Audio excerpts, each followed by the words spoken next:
I've always been passionate about mixed martial arts, being in it basically my whole life. I started kickboxing when I was 4, and I actually found jiu-jitsu when I was 13 and started training, and I've been training ever since. So that's like 12 years I've been doing jiu-jitsu.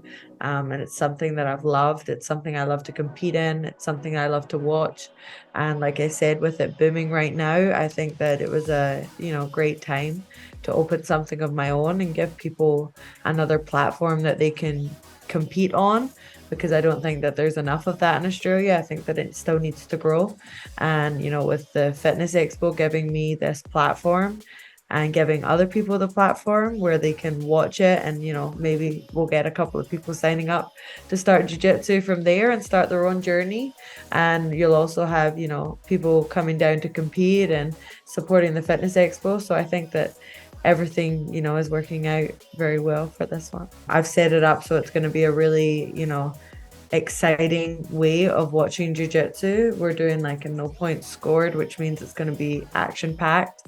People who have never watched jiu-jitsu before, every time they see it for the first time, they're always intrigued as to what's going on and stop and, watch and try and figure out for themselves what's happening. So yeah, I think it's going to be a good show for everybody there. This is definitely going to be a consistent thing. This is just our launch, obviously, but I'm looking to do 2 different types of shows, both in Australia and then globally here in the US. I'll have some as well. So we'll have the round robin style tournament, which is what's happening at the Fitness Expo.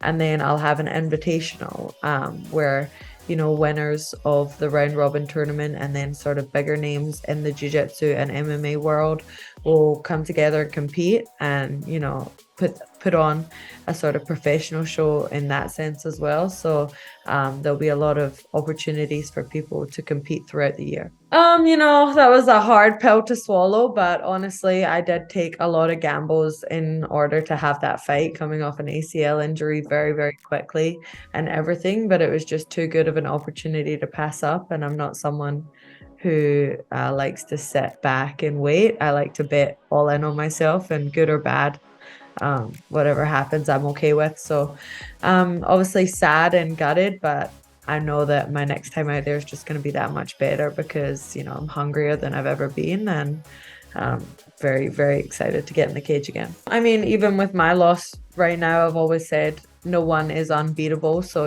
everybody can be beat at any time. And I think that having a dominant champion in your division for so long just makes everybody get better. And, everybody's watching you. So you're the one that everybody's trying to beat.